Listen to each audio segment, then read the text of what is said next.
Hello everyone and welcome back to Deck Tech for Decks. Today I've got a pretty crazy one for you. We are running a partner pair, Kydele Chosen Kruphix and Vial Smasher the Fierce. Now, in order for you to understand why I chose these guys, I gotta give you a little bit of what we're trying to do in the deck. Throughout the years, they've printed stuff like Zaxara the Exemplar, or Magus Lucea Kane, whenever you cast an X spell, something crazy happens. We also have Metallurgic Summonings, Dika Fractal Theorist, Maniform Hellkite, Shark Typhoon, and finally Unbound Flourishing. Now, I'm looking at all these cards and I'm like, okay, so whenever we cast our X spells, something crazy is going to happen. We'll either create a token or copy that X spell, and then maybe we can create a massive board state by just doing what we want to do, by drawing cards or countering spells. And so I decided to put this deck together, and Kydele and Vial Smasher are the perfect partner pairing for this. Kydele's role in the deck is to essentially double up on our X spells, right? So let's say we cast an X spell that says draw 5 cards. We'll draw 5 cards and then tap Kydele for 5, add 2 mana to that, and we'll be able to cast another X spell. Vial Smasher's role in the deck is pretty simple, right? Whenever we cast those massive X spells, he's just going to be doing a lot of damage to our opponent. Let's say they try to cast a spell and we don't want that to resolve. We'll go ahead and counter it with an X spell, but we're not going to counter it, with as much mana as we need to counter it. No, we're going to pump it to the moon. So let's say we pump it full of 10 mana, and it's like, okay, spend an extra 10 mana for that spell not to get countered. Well, they won't be able to pay that, and Vial Smasher is going to do 12 damage to a random person's face. Alright, with the introductions out of the way, let's get into the consistency, right? Because if we don't have one of our pieces on the board, our deck is just casting massive X spells. Which sounds alright, but we really want to be getting those payoffs. So we have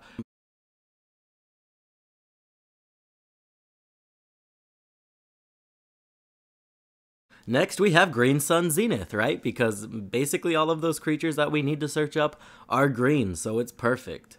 Finale of Devastation. This one, what usually just ends the game, is just going to get us a Zaxara on the battlefield, but we're okay with that. In a janky deck, man, you just got to do what you can to make it consistent. Bring to Light, another underrated card. As long as we pump this full of 4 mana, we'll be able to get Zaxara or Magus Lucea Kane onto the battlefield. Genesis Hydra, we're just going to pump this guy as big as we can to search for those pieces. Notably, not very effective, but definitely fun. Vampiric Tutor, this one just gets straight to the point. We're going to get whatever we need and put it on the top of our library. Alright guys, let's get into the core of the deck, what really makes it work. We have Old One Eye. I really like this guy because you can bring him back to the battlefield, and he's really good fodder for Greater Good, which we do run in the deck, because you can go ahead and sack him and the token to look at 11 cards, which is pretty crazy. Additionally, if all is going well, we're going to have a lot of massive tokens, but none of those tokens are going to have trample, and he can solve that problem. Doubling Season. Not only is this going to double up on our tokens, but if those are one of the tokens that enter in with counters, they're going to double up on the counters too, so pretty decent in the deck.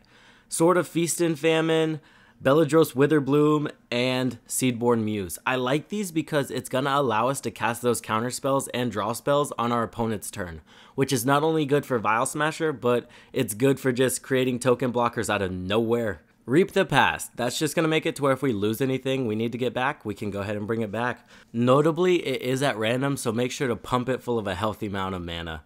Mana Bloom. This card is sneaky good in the deck because 4 out of the 7 of our payoffs only care if it's a non-creature spell, such as Zaxara, Magus Lucea Kane, Shark Typhoon, and Maniform Hellkite. So you can cast this every turn to create a massive token out of nowhere, or double up your mana if you're playing Magus Lucea Kane, which is pretty good.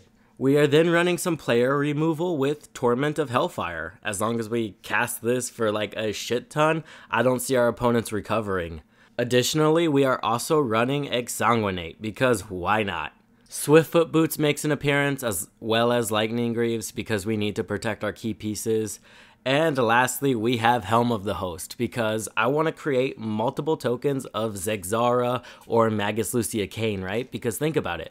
Not only are we gaining mana, because both of Magus Lucea Kane and Zaxara tap for mana, but we're getting double the spells and double the tokens. So that's going to be really good. Alright guys, let's get into this ramp because we're going to need a lot of it to make this deck work. I'm going to go from lowest to highest mana cost because I think that'll be fun.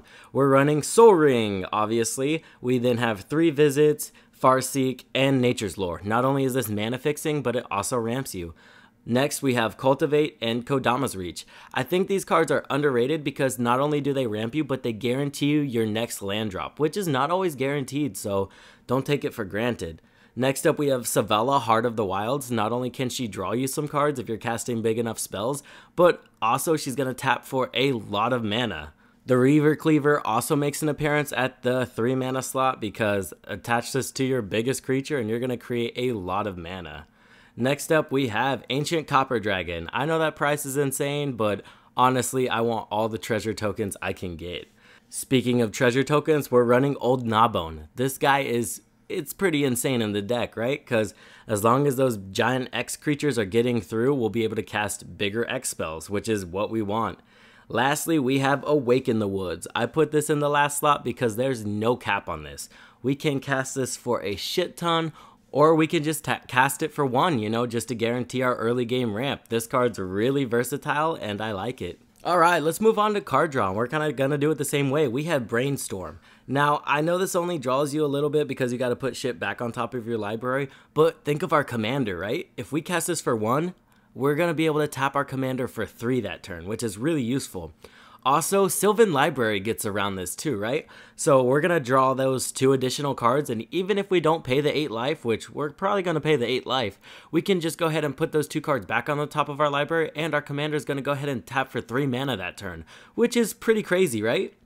Jessica's Will, I mean, it doesn't really pair well with our commander, but think about all that extra mana we'll get from this to pump into our X spells. And then the rest of our card draw are all X spells, right? We've got Stroke of Genius, Pull from Tomorrow, and Read the Ruins. Notably, these ones are all instants, so we'll be able to cast them on our opponent's turn and trigger off Vial Smasher. Our next 3 spells cost a little bit more, but they have added utility. We have Even the Score. Someone's always going to be trying to draw cards, so we can get this lowered down pretty easily. Next up, Diviner's Portent. This one, as long as we roll 15 or above, we'll be able to scry first, then draw, which is going to be pretty useful. Lastly, we have Commander's Insight. We are running a partner pair, right? So at the minimum this will do, as long as we've cast both our commander, is draw us 2 additional cards. Lastly, we have 3 sorcery X spells, but honestly, the added utility is worth including them in the deck. Cut of the Prophets is going to make it to where you can copy it whenever you cast it to get 2 draw spells out of it. Notably, we aren't going to create the tokens off of the copy because you don't cast a copy, which kind of sucks, but the utility is there.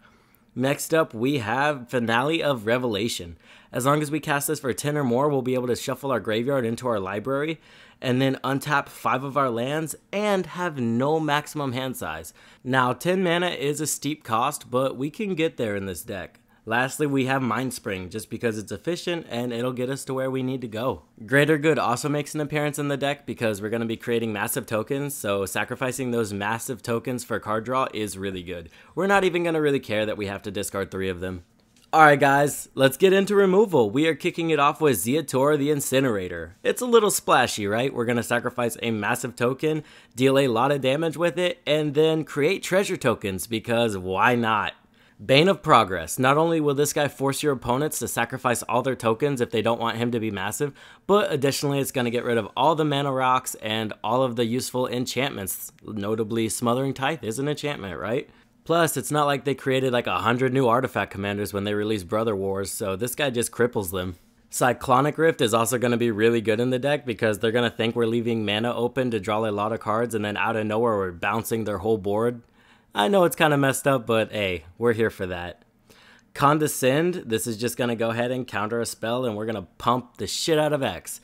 That's going to be the goal with removal. We're just pumping the shit out of X, creating massive creatures, and stopping our opponents from doing what they want to do.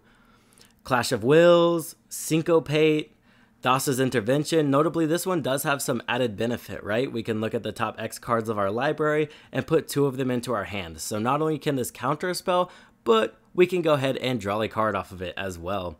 Broken Ambitions is gonna be pretty useful as well. Logic Knot, this one has Delve on it, so we can just start sacking shit from the graveyard to make this X massive. And then we are left with the Meat Hook Massacre. This one's really good because we're gonna go ahead and get rid of all of those annoying token strategies with 1 card. And lastly, we have Mana Drain. Now, if you've seen any of my other deck techs, you know I don't just shove this in any deck. I have to shove it in a deck where we're going to utilize that mana if we counter a massive spell. And this is one of those decks, right? Because we're going to counter a spell for, let's say, 5 mana, and then boom, we're going to get 5 mana on our upkeep and pump it to the moon into one of our X spells. It's perfect in the deck. Alright guys, thank you for listening to my insanity for 10 minutes. Let me know what you think about the deck. This has been in the back of my head forever, and I think there's finally a working version with this right here. And as always, don't forget to like, comment, and subscribe. It really helps me out, and I really appreciate the support.